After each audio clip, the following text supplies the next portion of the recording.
Di provinsi yang sebagian besar masyarakatnya beragama Hindu ini, unik rasanya melihat adanya pondok pesantren terkemuka. Ponpes biasanya berdiri di daerah mayoritas Muslim serta diajar oleh guru Muslim. Lihat saja Ponpes Gontor di Ponorogo, Jawa Timur, dan Darun Najah di Jakarta. Namun apa jadinya bila Ponpes ada di tengah desa adat Hindu dan hampir separuh gurunya beragama Hindu?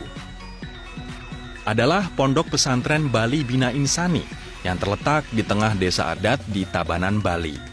Karena terletak di tengah desa adat, 100% masyarakat sekitar beragama Hindu. Uniknya, Ponpes yang terdiri dari Madrasah Sanawiyah selevel SMP dan Madrasah Aliyah selevel SMA ini punya 53 guru. 22 diantaranya atau hampir setengahnya adalah guru beragama Hindu.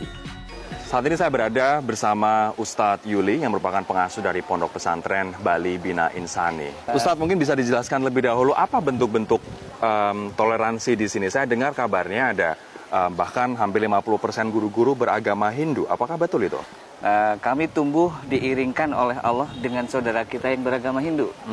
Ketika kita mulai membangun pesantren di sini, dengan ini masjidnya, itu anak-anak masih kita kirim sekolah ke SMP negeri, yang tentunya Hindu. Nah, kemudian ketika tahun 95, kepala sekolahnya datang ke kita, kemudian menawarkan, Pak Haji, kenapa kok tidak membangun SMP Islam saja sendiri gitu. Nah, kami menjawab, sebenarnya keinginan ada, tetapi kan guru masih kurang gitu. Gampang, kami kirim guru. Jadi subhanallah, luar biasa. Nah, guru yang dikirim ini Hindu. Pondok pesantren ini memiliki sekitar 420 murid, mulai dari Aceh, Jakarta, hingga NTT dan Papua.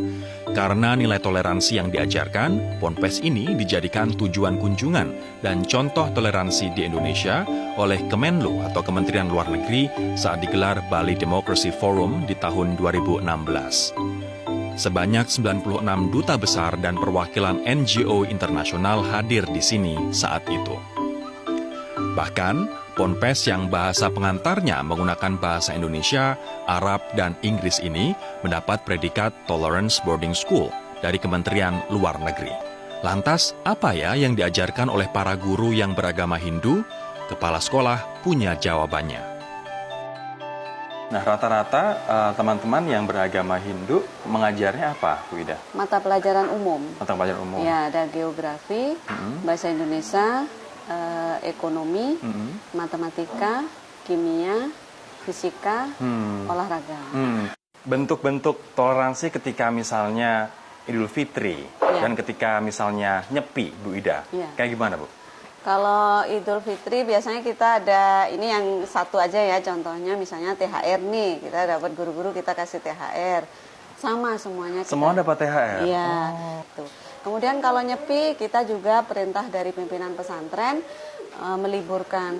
Justru lebih awal, karena 1 hari sebelum Nyepi itu kan ada pawai ogoh-ogoh. Nah, sebelum itu anak-anak sudah dipulangkan agar tidak mengganggu aktivitas warga sekitar. Saya pun berkesempatan bertemu dengan salah satu guru yang beragama Hindu dan mengajar matematika. Permisi, Bu Rina, maaf ganggu waktunya.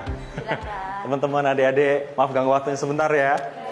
Saya Rory, apa kabar dari Metro TV, Bu? Baik. Ini sedang ngajar apa, Bu Rina? Saya matematika, Sedang ngajar. Udah berapa lama Bu Rina ngajar di sini, Jadi Bu? tahun kedua, Pak. Tahun kedua. Oh, wow. Bagaimana kesan Ibu mengajari pondok pesantren? Mungkin beda ya Pak ya, karena saya juga ngajar di sekolah yang umum gitu, di SMK gitu sebelumnya. Jadi pindah di madrasah itu jauh gitu. Jadi suasananya gitu agak memang beda ya. Tahun pertama itu memang agak berat gitu. Agak berat ya, iya. Tapi tahun kedua gimana, Bu? Udah biasa. Udah lebih santai? Udah lebih simpel ngajar. Oke. Saya boleh kenalan nggak dengan salah satu? Namanya siapa? Natalia. Oke, Natalia berarti ini udah berapa tahun sekolah di sini? Kalau saya sendiri dari MTS. Dari MTS. Ini sekarang MA. Berarti udah berapa tahun tuh? 4 tahun ya. Oke. Ketika diajarkan soal toleransi, gimana sih teman-teman Natalia menilainya soal toleransi di pondok pesantren ini? Kalau menurut Natalia sih Semua sama. Soalnya kita juga ke guru-guru yang beda agama juga kita harus hormati aja, hormatnya sama. Ponpes yang terkenal sangat islami pun di sini bisa menjadi tempat belajar pluralisme dan toleransi.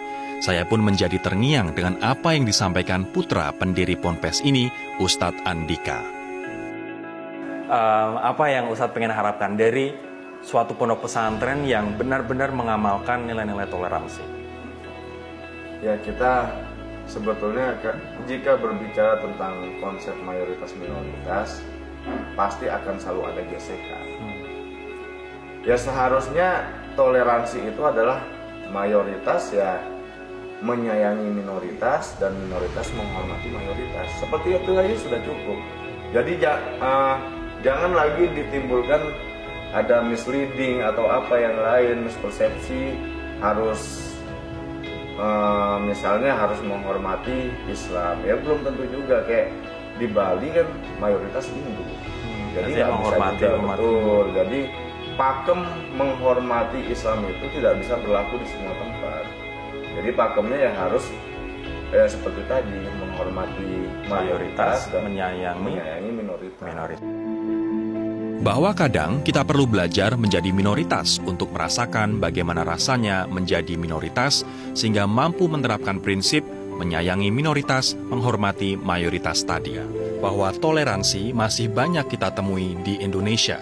Jangan sampai contoh dan pelajaran berharga ini kalah oleh narasi intoleransi yang didengungkan pihak-pihak yang ingin merusak persatuan dan nilai-nilai keindonesiaan kita.